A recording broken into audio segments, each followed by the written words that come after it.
پاک کی تلاوت کرنے قرآن عزیز کی تلاوت کرنے اتنا لطف آتا تھا ہمارے اکابر کو بزرگوں کو تلاوت صحابہ کرام تلاوت ایسے ہو خدا کرے تلاوت کا کچھ ذائقہ ہمیں بھی مل جائے اللہ خوش قسمت ہے بندہ جس کو تلاوت کا ذائقہ مل جائے ہمارے گھر میں کوئی ایک دن بھی ایسا نہ ہو کہ ہم میں سے کوئی تلاوت نہ کر رہا ہو سورہ رحمان کی تلاوت کر رہا ہے سورہ کہف کی تلاوت کر رہا ہے سورہ کہف کا پڑھنا دجال کے فتنوں سے حفاظت ہے رسول اللہ صلی اللہ علیہ وسلم نے فرمایا اگر ساری سورت پڑھے یا کم سے کم 10 آیات ہی پڑھ لیں سورہ کہف کی شروع کی آخر کی درمیان کی جہاں سے اللہ پاک توفیق تو دجال کے فتنوں سے حفاظت ہوتی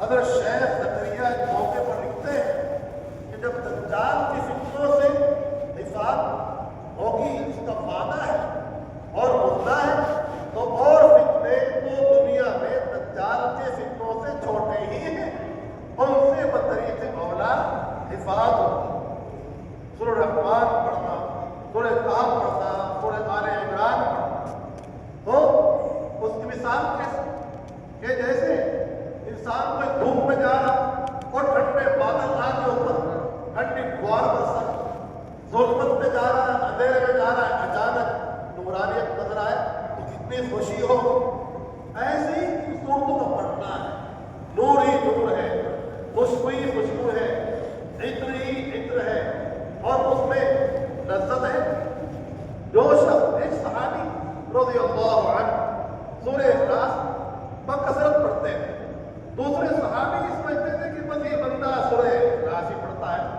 ان کو اپنے ذوق میں یہ محسوس ہوا کہ ان کی تلاوت کم ہے شکایت کی نبی پاک علیہ السلام کے سامنے یہ بات رکھی گئی کہ فلاں وہ صحابی وہ سورہ اخلاص کی پڑھتے ہیں ان کو نبی پاک علیہ السلام نے طلب فرمایا بھائی آپ کے متعلق یہ معلوم ہوا کہ آپ ہر وقت یہی پڑھتے رہتے ہیں سورہ اخلاص اس کی کیا وجہ ہے انہوں نے عرض کیا یا رسول اللہ مجھے اس سورت سے بہت ہی زیادہ محبت ہے کیونکہ اس میں توحید ہے مجھے اس سورت سے بہت محبت ہے رسول اللہ صلی اللہ علیہ وسلم نے فرمایا تمہارا اس کے ساتھ محبت کرنا محبت رکھنا یہ تمہیں جنت میں ضرور بھی ضرور داخل کرے گا اور جو کم سمجھ رہے تھے اس سورت کی تلاوت فرمایا وہ کم سمجھ رہے ہیں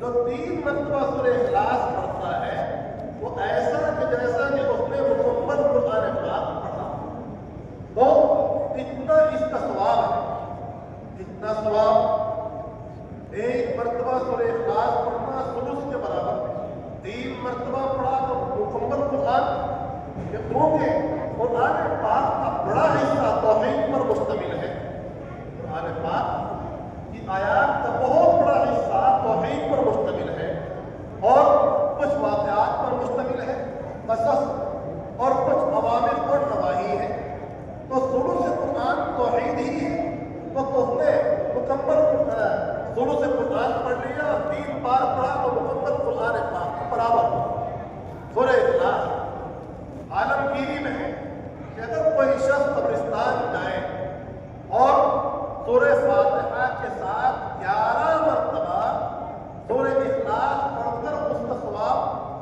قبرستان والوں کو پہنچائے تو اللہ سے یہ امید ہے کہ اس تمام ان لوگوں کی جو مغفور ہے مغفرت کر دی جائے اللہ جب قبرستان میں کوئی جاتا ہے تو وہ یہ امید رکھتے ہیں کہ یہ بندہ کچھ پڑھ کر ہمیں بخشے گا اس کا ثواب پہنچائے تو یہ بہت اونچا عمل ہے تلاوت کا ثواب عبادات کا ثواب پہنچتا ہے تو یہ تلاوت میں ہم حصہ لیں ذوق بنائیں اپنا ذوق بنائیں اپنی اولاد کا ذوق بنائیں اور قرآن پاک سے اپنا خاص تعلق پیدا کریں یہ ہے آج کی رات کا پیغام یہی ہے اس جلسے کا انعام اس جلسے کا اتنا ایک انعام تو ان بچوں کو ملا، یہ تو عارضی انعام ہے، وقتی انعام ہے، حقیقی انعام تو وہ ملنے والا ہے اللہ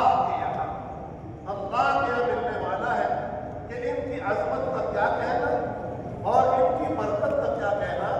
قرآن پاک سب سے بڑی برکت ہے، قرآن پاک سب سے بڑی ہدایت ہے، قرآن پاک میں سب سے زیادہ لذت ہے، قرآن پاک ہر چیز کا بیان ہے، اس میں عبادات کا بیان بھی ہے، اس میں واقعات کا تذکرہ بھی ہے، اس میں اخبار ماضیہ بھی ہے، وہاں اوامر بھی ہے، وہاں شرک اور کفر اور خرافات کی مذمت بھی ہے، وہاں برے اعمال سے انسان کو روکا بھی گیا ہے۔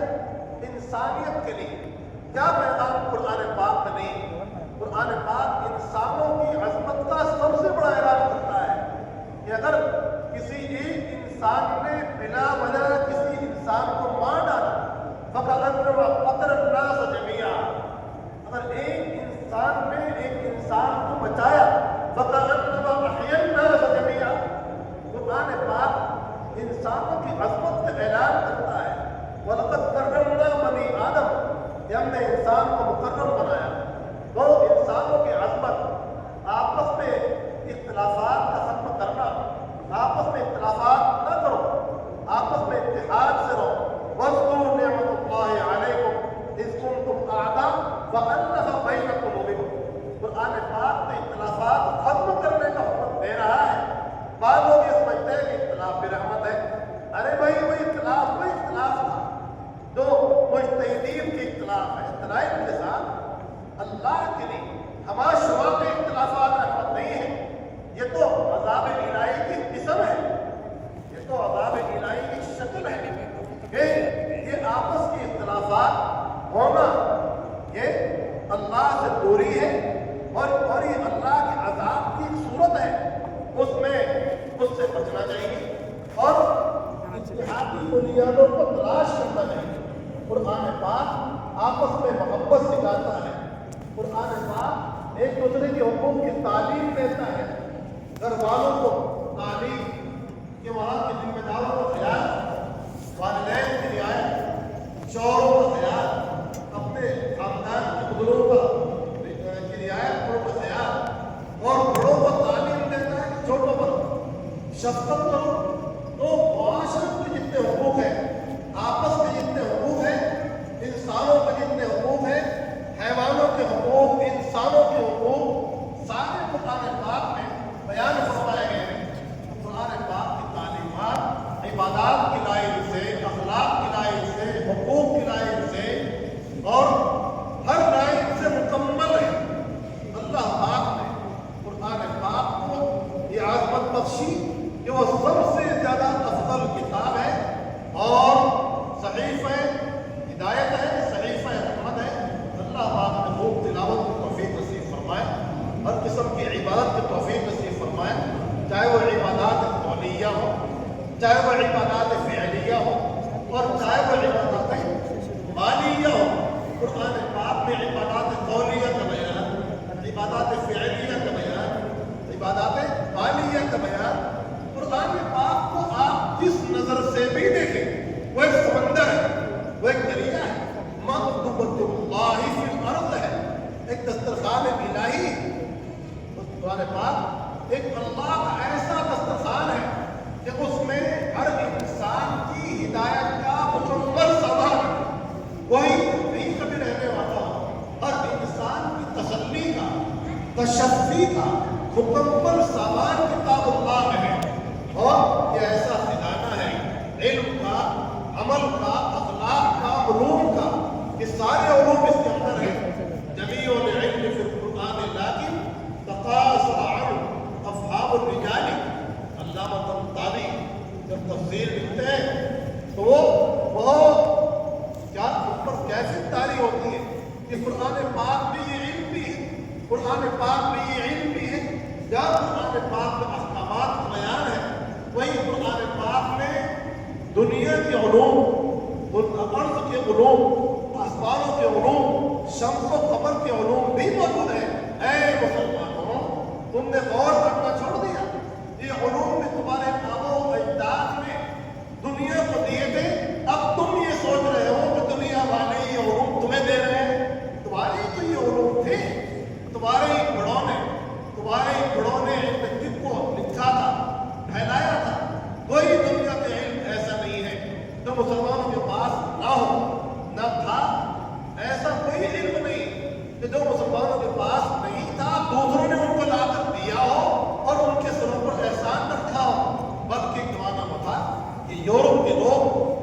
کے لوگ ہر فن میں مسلمانوں کے دستے نگر تھے اور وہ ان کے پاس جایا کرتے تھے، وہاں سے حاصل کیا کرتے تھے۔ یہ آپ کی علوم ہے، یہ آپ کا خزانہ ہے بھائی، کہاں چھوڑ کے بیٹھ گئے؟ یہ دنیا کی ترقی یہ بھی آپ کی دین ہے جو آپ نے دنیا کو دی ہے۔ آپ کے بڑوں نے سارے علوم اخذ کیے کتاب اللہ سے اور اس پر کتابیں لکھی، سائنس میں کتابیں لکھی، طب میں کتابیں لکھی اور شمس و قمر کے معاملات میں کتابیں لکھی۔ تو قرآن پاک ایسا خزانہ ہے کہ اس کو چھوڑ کر انسان نہ ہدایت پا سکتا، نہ اللہ کی رحمت پا سکتا، نہ اور کوئی فضیلت پا سکتا۔ اللہ کی کتاب جس نے پڑھ لیا اس نے سارے علوم کو اپنے سینوں میں محفوظ کر لیا۔ تو ہم انشاءاللہ یہ وعدہ کر کے اٹھ رہے ہیں یہاں سے کہ قرآن پاک کو مضبوط پکڑیں، واعتصموا بحبل اللہ جمیعا، اللہ کی کتاب کو مضبوط پکڑیں گے انشاءاللہ۔ دوسرا وعدہ یہ کہ اب سنت مقدسہ کو مضبوط پکڑیں گے۔ سنت مقدسہ اللہ کی کتاب کی شرح ہے، بیان ہے، توضیح ہے، تشریح ہے۔ جس نے سنت پاک کو پکڑا اس نے حقیقت میں رسول اللہ صلی اللہ علیہ وسلم کا دامن پکڑا۔ نبی پاک علیہ السلام نے فرمایا جو مجھ سے محبت کرنا چاہتا ہو وہ اس کو چاہیے کہ میری سنت کو مضبوط پکڑے۔ من احب سنتی فقد احبنی ومن احبنی کان معی فی الجنہ۔ ایک صحابی آئے آقا کی خدمت میں اور رونے لگے، یا رسول اللہ آپ جنت میں ہوں گے تو آنا مقام پر ہوں گے، ہم جیسے تو معلوم نہیں، اگر جنت میں گئے بھی تو کہاں ہوں گے؟ آپ سے دور ہوں گے، آپ سے دوری ہی ہمیں نہ یہاں برداشت، وہاں کیسے برداشت ہوگی؟ تو ہمارے اور آپ کے درمیان تو بہت بڑا فرق ہے، وہاں آپ سے ملاقات نہ ہو تو کیا فائدہ ہو جنت کا، کیا مزہ ہو جنت کا؟ تو اللہ پاک نے فرمایا ان کو بتاؤ، بچانا سناؤ اور یہ بتا دو کہ جو سنت پر چلنے والا ہے وہ میرے ساتھ جنت میں ہو۔ ایک بزرگ روضہ اقدس پر حاضر تھے، قریب میں ان کو درود پاک پڑھنے کا موقع نہیں ملا، دور سے ہی انہوں نے درود شریف پڑھا اور طبیعت میں ان کی بہت افسوس رہا کہ قریب یہاں آ کر بھی قریب جانے کا موقع نہیں ہوا۔ رات جب لیٹے تو رحمت عالم صلی اللہ علیہ وسلم کی خواب میں زیارت نشست حاصل ہوا اور فرمایا آقا نے تم افسوس کر رہے ہو، دنیا میں جہاں بھی کوئی انسان میری سنت پر عمل کرتا ہے وہ میرے قریب ہی ہے، سنت پر عمل کرنے والا بندہ وہ میرے قریب ہے، چاہے وہ کہیں بھی ہو۔ اور تم تو یہی تھے، اللہ کے حبیب کی سنت پر عمل آپ سے محبت کا سب سے بڑا ثبوت ہے، اور یہ قرآن پاک پر عمل ہے، اس کے بغیر قرآن پاک پر عمل نہیں ہو سکتا۔ ایک وعدہ ہم یہ کر رہے ہیں کہ انشاءاللہ العظیم سنتوں پر عمل کریں، اور ایک وعدہ یہ کر رہے ہیں کہ حلال کمانے پر محنت کریں گے۔ حلال کمانے کا حکم اللہ نے انبیاء علیہ السلام کو بھی دیا، دو باتوں کا حکم اللہ نے پیغمبروں کو بھی دیا، اسی بات کا حکم امت کو ملا، حلال کماؤ اور اچھے اعمال کرو۔ یہ کلوا من طیبات ما رزقناکم واعملوا صالحا، یہی حکم اس امت کو ملا، ہم انشاءاللہ اس پر بھی عمل کریں گے۔ حلال کمانے کی محنت اور اس میں خرچ کی محنت، اور چوتھی چیز یہ کہ انشاءاللہ کسی کو تکلیف نہیں دیں گے، کف الاذی عن الخلق، مخلوق خدا کو تکلیف دینے سے باز رہیں گے۔ یہی ہے کمال ایمان، یہی ہے کمال اسلام۔ اسلام کا کمال من حسن اسلام المرء ترکہ ما لا یعنی، المسلم من سلم الناس، المسلم من سلم المسلمون من لسانی و یدی، دوسرے مسلمان اس کے ہاتھ سے اور زبان سے محفوظ رہے۔ ایک مسلمان کی شان یہ ہے کہ مخلوق خدا کو کوئی تکلیف نہ ہو اس کے ذریعے سے۔ اور ایک اہم بات ہے، قرآن پاک کا اہم پیغام یہ بھی ہے کہ گناہوں سے اپنے آپ کو بچانا اور توبہ کرنا۔ سب انشاءاللہ توبہ کر کے اٹھیں گے، توبہ کر کے اٹھیں گے، کیونکہ تائبین توابین اللہ کو سب سے زیادہ پیارے ہیں۔ ان اللہ التوابین ویحب المتطہرین. یہ رات توبہ کی رات ہے, استغفار کی رات ہے. التائب من الذنب کمن لا ذنب له, توبہ کرنے والا ایسا ہے جیسے کہ اس نے کوئی گناہ کیا ہی نہیں. توبہ اور استغفار کرنا, تو گناہوں سے بچنے کی فکر کرنا, اگر ہو جائے تو فوراً توبہ استغفار کرنا. یہ اگر ہم نے ان باتوں پر عمل کیا تو انشاءاللہ العزیز ہم قرآن پاک پر عمل کرنے والے بن جائیں.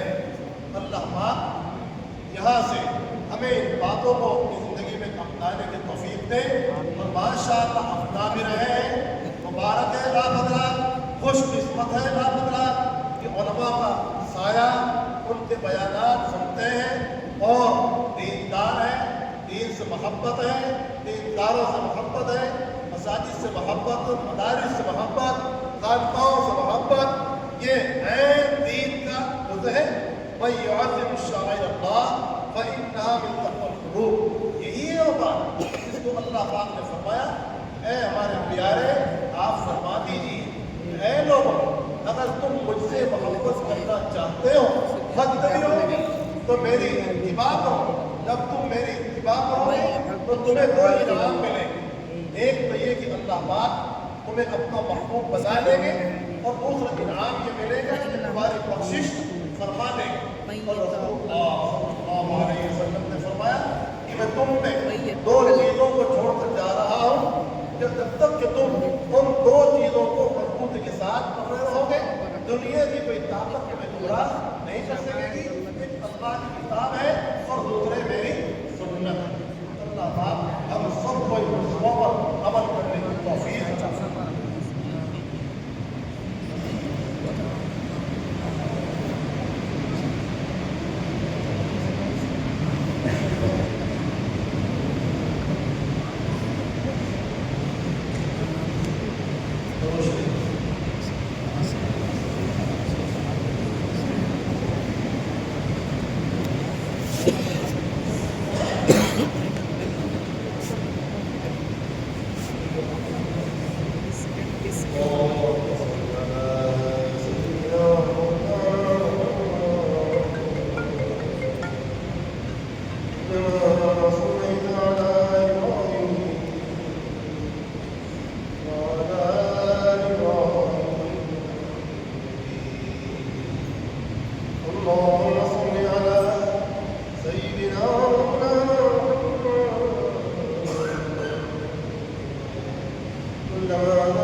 اللهم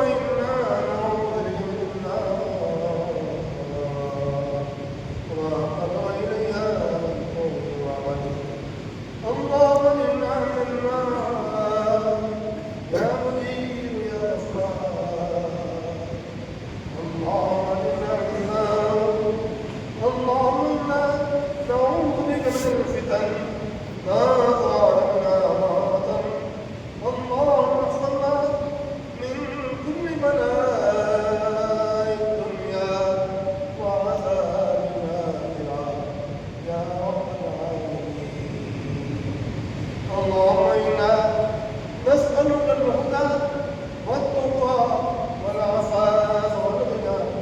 اللهم إنا نسألك العفو والعافية والمعافاة الدائمة في الدين والدنيا والآخرة. اللهم إنا نعوذ من درك الشقاء وسوء القضاء وشماتة الأعداء. يا الله يا كريم يا رحمن يا رحيم. ولكن الله فرمان. يا الله يا كريم يا حي يا قيوم برحمتك نستغيث. أصلح لنا شأننا كله ولا تكلنا إلى أنفسنا طرفة عين. يا أكرم الأكرمين يا رب العالمين ولد الرحمن. يا أرحم الراحمين ولد الرحمن. يا الله يا كريم يا تواب في نصيب الله. يا الله ولحال ولحكمة. يا الله ہم گناہوں کے سمندر میں غرق ہو چکے ہیں.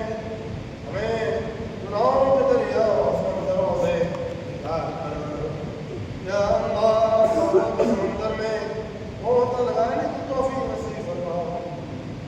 یا اللہ میں توبہ کی توفیق نصیب فرما. الہی غرق دریا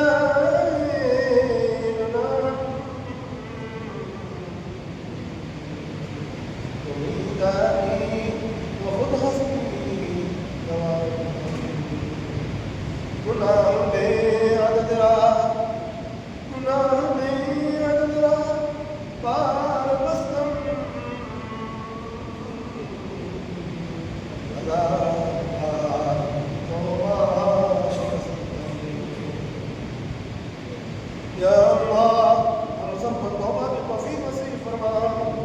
یا اللہ ہمارے ایمان کو مضبوط فرما. یا اللہ ہمارے ایمان کو قوت نصیب فرما. یا اللہ ہمارے ایمان کو قوت نصیب فرما. یا اللہ ہمارے اعمال صالحہ کی توفیق نصیب فرما. یا اللہ کفر سے شرک سے بدعات و خرافات سے ہمیں اور ہمارے مخالفین کو بچنے کی توفیق نصیب فرما. یا اللہ ہر قسم کے معاصی سے بچنے کی توفیق نصیب فرما. ہر قسم کی مصیبتوں سے آفات سے بلایا سے ہماری حفاظت فرما. یا الرحمن ہر قسم کی فتنوں سے ہماری اور ہمارے بچوں کی حفاظت فرما. یا اللہ ہر قسم کی شریروں کی شر سے فتنوں کے فتنوں سے حاسدوں کی حسد سے مکاروں کی مکاری سے عیاروں کی عیاری سے فریبکاروں کی فریب دہی سے سازش کرنے والوں کی فتنہ سامانیوں سے اور ان کی سازشوں سے ہماری اور اپنے امت کی حفاظت فرما. مساجد کی حفاظت فرما. مدارس کی حفاظت فرما. یا اللہ مراکز کی حفاظت فرما. مسلمانوں کے اولاد کی حفاظت فرما. مسلمانوں کے اخلاق کی حفاظت فرما. مسلم کاروبار کی حفاظت فرما. مسلمانوں کے بچوں اور بچیوں کی حفاظت فرما. یا اللہ ہم آپ کی ذات پاک پر بھروسہ کرتے ہیں. یا اللہ آپ نے فرمایا آپ پر بھروسہ کرتا ہے آپ اس کی کفایت کرتے ہیں. آپ اس کی وکالت فرماتے ہیں. آپ اس کی حفاظت فرماتے ہیں. اے سب سے بڑے وکیل اے سب سے بڑے حفیظ ہماری حفاظت فرما. ہماری وکالت فرما. ہماری کفایت فرما. تمام فتنوں سے حفاظت فرما. تمام پریشانیوں سے حفاظت فرما. یا اللہ اس مجمع کے دل میں دماغ میں فکروں میں جو بھی جائز معاملہ ہے سب کو پورا فرما. یا اللہ ہمارے احباب کو قبول فرما. یا اللہ ہمارے حضرات کو قبول فرما. معذرین کو قبول فرما. مصلیوں کو قبول فرما. مقلدین کو قبول فرما.